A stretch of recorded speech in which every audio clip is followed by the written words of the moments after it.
celebrate. They have done it.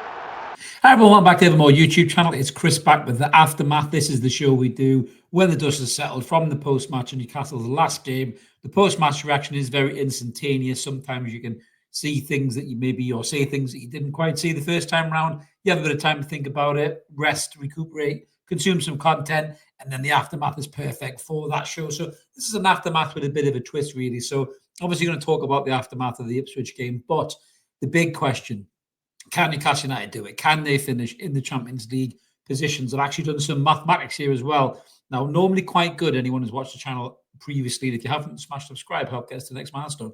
I'm normally quite good at guessing the score lines, and I did guess the 3-0 scoreline as well in Newcastle's victory over Ipswich. So I've had a little guess of guessing the results for our team, Newcastle United, and the teams around us for the race to Champions League to see where we're going to finish. So we're going to run through that as well in this episode. So starting with Ipswich, it was bread and butter for Newcastle. I think it was very much a business-like operation. You know, there was never any real threat. Even when Ipswich had 11 men, I don't think they really had an out ball, really. You know, Delap worked hard and won some good free kicks, showed his quality, showed why teams really want to sign him. Newcastle being one of those teams, if you believe the reports as well. And Eddie Howe in particular apparently has an interest in Liam Delap. That performance wouldn't have done him any harm because I think he looked quite good. He got himself in the way of things. He held defenders really well, some nice touches, a little bit of turn of pace as well. If he was trying to impress anyhow, I think he did a good job. The only thing he didn't do was score, which thank God he didn't, because that could have turned the game. But there was some questions in the game as well, which we'll get into in a minute. But in terms of what was good in the game, is Newcastle just brushed off the Aston Villa result from last week, which was a terrible result, really. But if you look at it away from the situation, now this is the problem with post-match reactions. When I came on after Aston Villa, I was raging after watching a really crap performance, in my opinion. I think a lot of people agreed with me on that regard.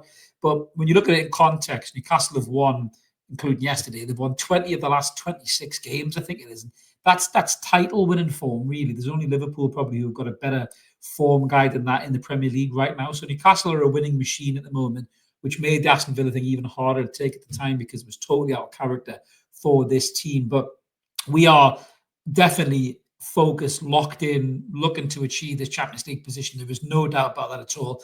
This season could have went completely in opposite direction after the Carabao Cup win, reaching the highest of highs. Newcastle could have come back. They could have been lethargic. They could have been, just kind of dragging their heels. They could have been sloppy in games and lost 2 or 3 games in the spin, but they haven't done that. They've just kept winning and finding a way to win. With Villa apart, every single game that we went into, we were winning at a canter at some point. You look at 5 against Palace, 4 against Manchester United, effortless goals and quality attacking as well. The Villa game threw us all out, I think. And the biggest concern about the Villa game was it was a chance to take points off a Champions League rival as well. But I think the way I've worked out my sums here, if I'm going to be accurate, Villa are going to miss out on the Champions League position. So we'll get stuck right into the Ipswich game in itself. The good things from the Ipswich game, again, was 3 goals, and all from set pieces if you count the penalty, but 2 goals from set pieces in terms of crosses coming in. Now, that's probably been our weakest point this season. You think about Dan Burns' amazing, now famous goal, hang it in the Louvre against Liverpool at Wembley. We really struggled to score goals from corners, but it was 2 Kieran Trippier crosses and 2 headers, one from Dan Burn himself and one from Will Asula, who looked like a real live wire, who could give us something a bit different, I think, for these last few games running into the season. So that was good in that regard. We missed Joe Linton. That was a concern. Apparently, Joe Linton's had to go see a specialist about his knee. This is the knee. It's been bugging him for quite some time. I have a bad feeling that that's Joe Linton's season done. I'm not sure we'll see him for the rest of the season. I think they'll make a decision. I don't want to go down the same route that they did with Sven Botman when he's played himself and made himself worse, and that injury's become way worse than what it did initially. And we've missed him for a longer period of time. So I think Joe Linton, probably on the strength of the advice and the specialist, will miss the remaining games. And there's a big onus on Joe Willock and Louis Miley coming into the team. I thought out of the 2 of them yesterday, I said this on the post-match, my opinions have not changed. I think Willock struggled to get into the game. They're 2 very different players. I think Willock brings pace, he brings energy, his ability to get up the park, ability to stretch teams and run at teams. We haven't seen a lot of that in this new Joe Willock that's come back from injury, but when you've got a possession-based game where you're going to see more of the ball like we were against Ipswich, Louis Miley is definitely a better player for that type of a game. And we saw that when he come on. I thought, Lewis Miley had way more of the ball, nice, neat touches, keeping it simple, 1-2 passes, connecting well with the likes of Trippier and Tonali in midfield.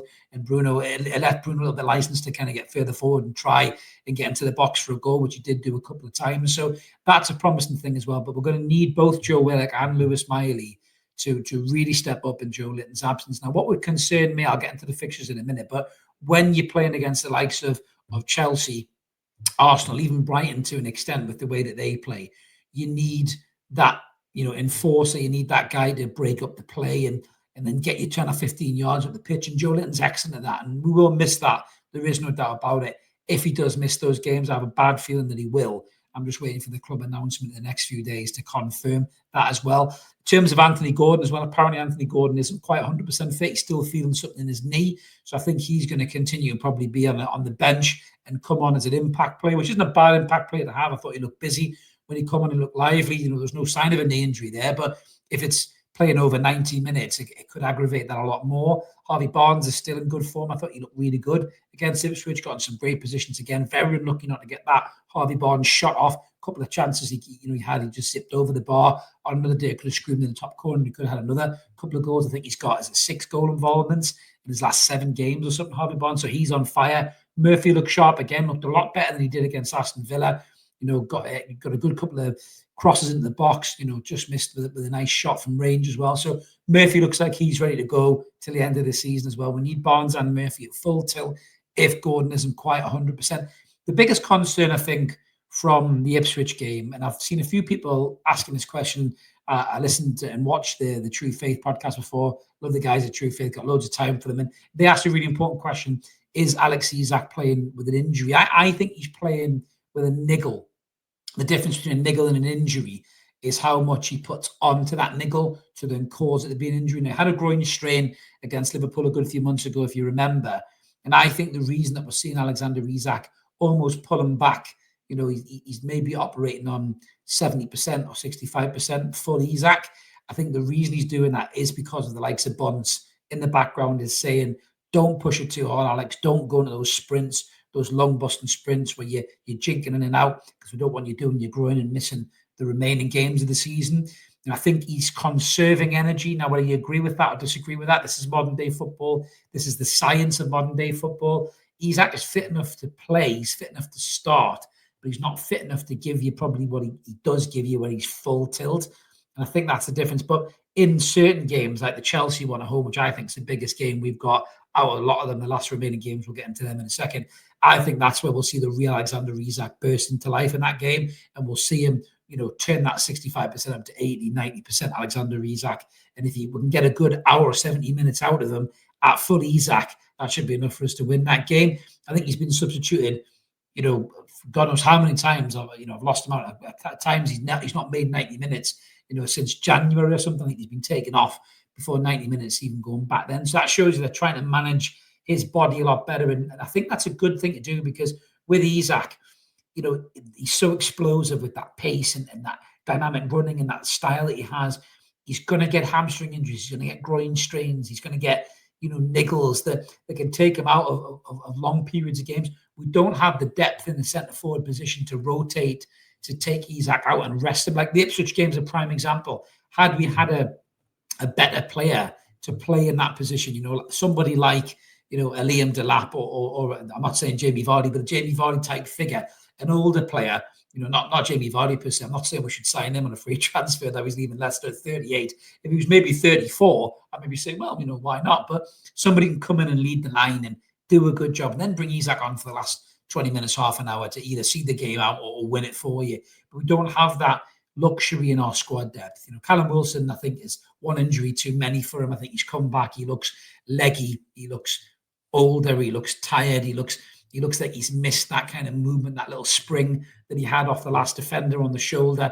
You can't really see that with Callum. And I know he's still trying to work his way back to full fitness, but I'm not entirely sure we'll get to see that for Newcastle anymore. I think Wilson will be gone in the summer, and I think Newcastle will bring in another centre forward. They could be really clever. They could bring in a player who could play both centre forward and right wing, like Brian Mbeumo. I think would be an excellent decision, but maybe another striker on top of Mbeumo, because we need somebody who's now centre forward. as well. But that'll be an interesting dilemma for the club to sort in the summer, and they need to sort it because there's been 3 or 4 windows now where they haven't. So that's the concerns I would say about the Ipswich game. I think outside of that, it was a relatively easy game. It was always going to be an easy game in the fixture list that we had coming. It was always the one where we thought that's probably going to be a steady 3 points. But going into the big question that I said at the start of this video, can Newcastle United do it? Can they get to the Champions League? This is so tight, this race. It really is. It's tighter than a spaceman's undercrackers. It really is. So looking at the fixtures, I'm going to start with Newcastle United because we are a Newcastle United podcast after all. So, the fixtures, is the wonders of YouTube. Mark's pulled them up on the screen there. So our next game, Sunday the 4th of May, 2 o'clock kickoff away at Brighton. This is a horrible ground for Newcastle United. I don't think it was actually ever won there in the Premiership. So I'm not expecting a win here. I'm going to go for a draw on this one with Newcastle United because I think that's going to be a really tough game. I think without Joe Linton potentially as well, we could get overrun by Brighton. They've got pace. They've got dynamic players. They came to our place and did a real number on us. So Newcastle have really got to show up in that game.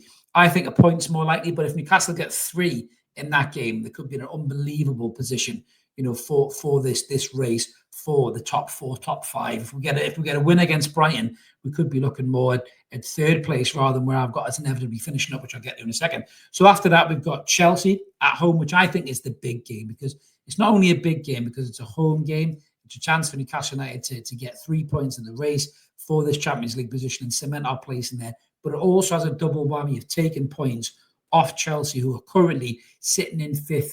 And I think they're on, what are they on points-wise? I'm just trying to look at the table here. So they're sitting in 5th, and they're on 60 points, and we're sitting in 3rd on 62. So if we take the points off Chelsea, that is going to give us a much stronger position to get ahead of them in this race for the top 4, top 5. Then we've got Arsenal on the 18th of May. Now, I did say previously that I think we've got Arsenal's number. We've had a brilliant record against them both, in the Premiership and in the Cup as well. They've got the Champions League to concern themselves with, but I really do think that this might be one a bit too far for us down at the Emirates. I think this is a game that we're probably going to lose. And then the last game of the season, Everton at home. I think Everton are safe in the Premier League. They've got no dangers of going down. They would have just had an emotional goodbye to Goodison Park. We've got a good record against Everton, I think, at St James's Park as well. So I'm going to go for a win there. So that's me. Got Brighton down as a draw. I've got Chelsea down as a win. Arsenal down as a defeat. And I've got Everton down as a win. So that would give Newcastle United 7 points out of those 4 games. And that would have us finish on 69 points. So let's get into Manchester City in terms of their results. They're currently 1-0 up in the FA Cup semi-final against Nottingham Forest, which I've got in the background here. I won't get distracted. Don't worry, I'm a professional. So after that, they've got Wolves at home.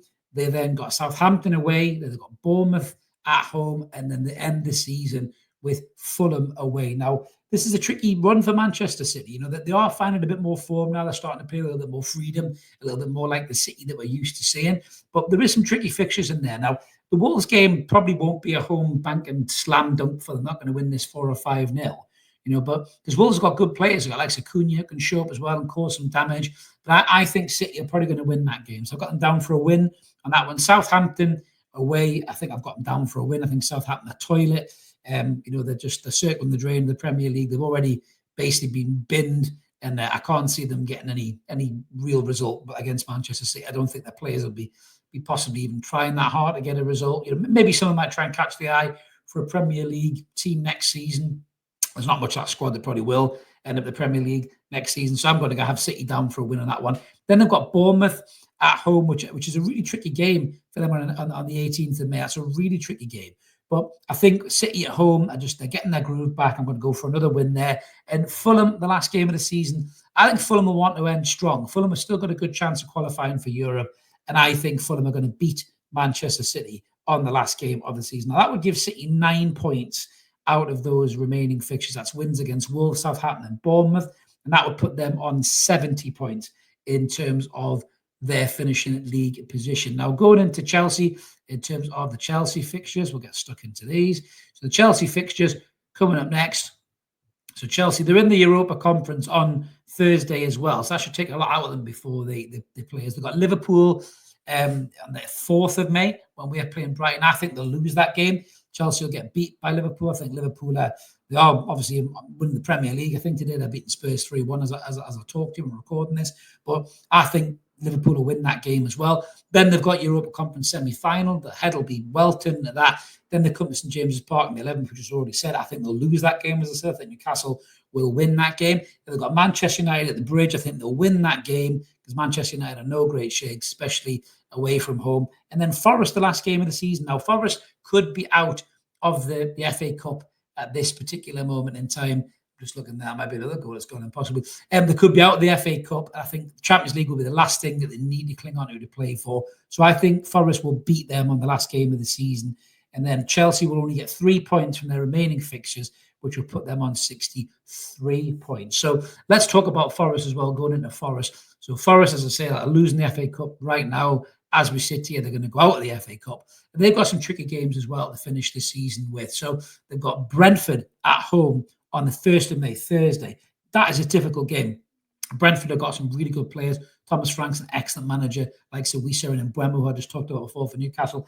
I think that's going to be a draw. I've got that down as a draw for Forest. Then they've got Palace away, and I've got that down as a defeat. I think Palace are in scintillating form right now. They were excellent in the FA Cup against Aston Villa, and I think Palace will do Forest in that game. So that's a draw and a defeat for Forest. Then they've got already relegated Leicester. It's a big game. That's a bit of a derby vibe of that game as well. I think Forest will win that game. Then they've got West Ham away, which I think they'll win as well. And then Chelsea at the end of the season, I think they'll win as well. So in terms of that, I've got Forest down for 10 points to finish their remaining fixtures. That puts them on 70 points from where they are right now. And finishing this off with Aston Villa. Aston Villa battered us the other week, but then they got battered themselves in the FA Cup. That's football for you guys. Highs and lows. So Villa's last remaining fixtures, they've got Fulham at Villa Park on the 3rd of May at 12:30 kickoff. I think they'll beat Fulham there. They've got Bournemouth away the week after. I think they'll get beaten that fixture. I think Bournemouth will beat them down at the Vitality. Then they've got Spurs at home, who are terrible. So I think Spurs will get done by Villa. Villa will win that game. And then Manchester United away, I think Villa finish the season strong with a victory there as well. So that's 9 points for Villa, putting them on 66 points. Are you keeping up? I hope so. So that's all the fixtures wrapped up in a neat little bow in terms of my predictions for the scores. And this is where I think that the league will finish. So in terms of the top, you've got Liverpool there. I think I looked at their fixtures again. They'll probably have 92 points. I've got Arsenal down for 77 points. Then I've got City in 3rd at 70 points. I've got Forest in 4th at 70 points. Then Newcastle United at 5th with 69 points, which is very important because that's enough for Champions League football. Then I've got Villa at 66 points and Chelsea in 7th at 63 points. So that's where I think the league is going to end up. Now, again, I'm no bloody squid from the World Cup or anything like that. I'm normally quite good with fixtures and predictions, but that's how I think the season's going to go. I think Newcastle United are going to end up with 7 points. Those remaining fixtures, I think they'll win the 2 home games, which is more important. I think that the fact that we've got 2 home games in these last 4 games is massive for Newcastle United. I think we'll win those 2 games, 1 draw and then 1 loss. I think we end on 69 points, and that's us 5th, and that's Champions League football next season. So hopefully you kept up with all of that. Let me know in the comments below how you see the fixtures going. Where do you think Newcastle United are going to finish? What's your points total, your total tally for the end of the season? And where does it have us finishing? Are we in the Champions League positions? Are we 5th or higher? Or are we missing out? Are we lower? We always like to hear from you. Drop a comment in. Remember to like and subscribe. Keep it evermore. We'll be back with some more content soon. We've got the Brighton preview to do and the post-match with Brighton with a few more transfer rumours kicking around as well. We'll run all the stats through the super duper computer and bring them to you as well. But thanks for watching, everybody. Keep it evermore. Have a belter day, and we'll catch you later. Cheers.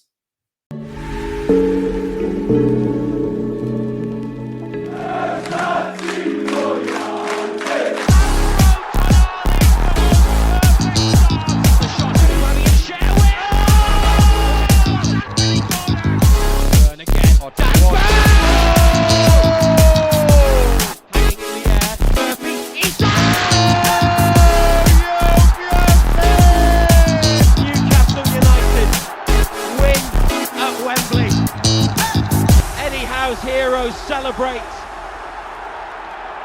They have done it.